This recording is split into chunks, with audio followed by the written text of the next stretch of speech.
ایک زمانہ تھا، شریف مکہ کا دور تھا، اعلی حضرت حج پہ گئے تو ہندوستان کے بہت بڑے شاعر تھے، وہ بھی حج پہ گئے ہوئے تھے۔ پرانی تصویر اگر کسی کے پاس ہو، گنبد خضرا کے پاس 2 کھجور کے درخت تھے، اب تو نہیں ہے، تعمیری ضروریات کی وجہ سے ان کو ہٹا دیا گیا، تو شاعر نے اپنے انداز میں ایک تخیل باندھا اور اس نے کہا، کب ہیں درخت گنبد شہ والا کے سامنے، کب ہیں درخت گنبد شہ والا کے سامنے، مجنو کھڑے ہیں خیمہ لیلا کے سامنے۔ لوگوں نے کہا واہ واہ، کمال کر دی، کیسا تخیل باندھا، بڑی داد پائی نا لوگوں سے۔ تو کسی نے آ کے یہ شعر اعلیٰ حضرت کو سنایا کہ وہ شاعر جو ہندوستان سے آئے ہوئے انہوں نے یہ شعر کہا، کیا تخیل باندھا ہے۔ اعلیٰ حضرت شعر سننے کی دیر تھی، چہرے پہ جلال آ گیا، رگے غیرت پھڑکنے لگی۔ کہا اس کو یہ جرأت کہ میرے رسول کے روزے کو لیلا کے خیمے سے تشبیہ دی، لیلا کی اوقات کیا ہے۔ تھر تھر کانپنے لگے، کہا بلا کے لاؤ، اسے بلایا گیا، حاضر کیا گیا۔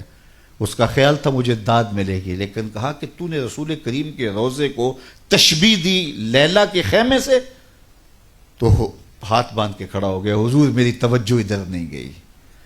تو فرمایا اس کی اصلاح کر لو۔ جی حضور آپ اصلاح دے دیجئے۔ فرمایا تمہارا مصرع اولا ٹھیک ہے، مصرع ثانی میں اصلاح ہوگی۔ اس نے یہ کہا تھا، کب ہیں درخت گنبد شہ والا کے سامنے، مجنو کھڑے ہیں خیمہ لیلا کے سامنے۔ تو اعلیٰ حضرت نے اصلاح دی، کب ہیں درخت گنبد شہ والا کے سامنے، قدسی کھڑے ہیں عرش معلیٰ کے سامنے، قدسی کھڑے ہیں عرش معلیٰ کے سامنے۔ سخن و شاعری شہر یار اپنی جگہ، نعت کہنے کو احمد رضا چاہیے۔ تو کعب بن زہیر انہوں نے کیا کہا، ان الرسول لنور یستضاء بہ محند سیف من سیوف الہند مسلول۔ تو حضرت کعب بن زہیر نے وہاں کھڑے کھڑے حضور کی شان میں ایک طویل قصیدہ جو بانت سواہد کے نام سے معروف ہوا۔ جب یہ قصیدہ پڑھ چکے تو آقا کریم علیہ السلام نے اپنی چادر اتار کے کعب بن زہیر کو دے دی۔ اس لیے ہم یہ کہتے ہیں کہ اگر آپ ثنا خاں کو بلائیں، نعت خاں کو بلائیں، تو اس کو بعد میں آپ نذرانہ دے سکتے ہیں، اس کو جو ہے وہ آپ چادر دے سکتے ہیں، اس کو جبہ دے سکتے ہیں، اس کی جو خدمت کرنا چاہے کر سکتے ہیں۔ یہ میرے حضور کا طریقہ ہے، لیکن یہ تماشا نہ لگائیں، یہ برستے ہوئے نوٹ اور پھر یہ جو رنگ ڈھنگ ہمارے سٹیجوں کے اوپر ہوتا ہے، اور پھر جس شعر پہ نوٹ آ رہے ہوتے ہیں وہ شعر بھی 6 بار پڑھا جاتا ہے۔ وہ کہتے ہیں یہ شعر چودھری صاحب کے نام، اور سارے شعر حضور کے نام۔ چودھری صاحب کے نام کوئی شعر نہیں، سارے شعر میرے حضور کے نام ہوتے ہیں۔ نعت کا ایک ایک مصرع، ایک ایک لفظ، ایک ایک حرف اور ایک ایک نقطہ میرے حضور کے نام ہے۔ پورا شعر نام کر دیا، کیوں؟ اس نے ذرا پیسے زیادہ دے دیے تو اس کے نام ہی شعر ہو گیا۔ یہ کون ہوتا ہے اس کے نام شعر کرنے والا؟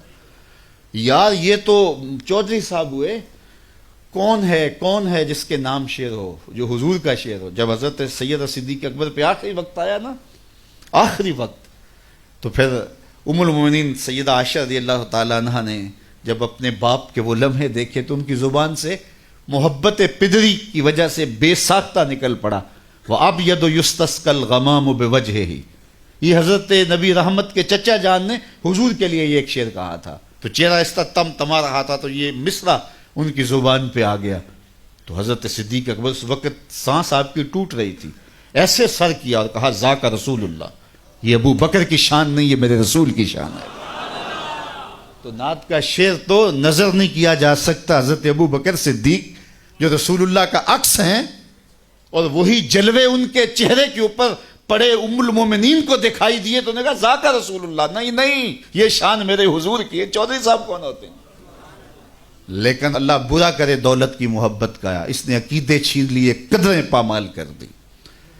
اور ہمارے بہت سارے نعت خانے نے فٹ کیا ہوتا ہے وہی شعر حضور کے لیے، اور جب کسی پیر خانے میں جاتے ہیں نام بدل کے وہی پیر صاحب کے لیے۔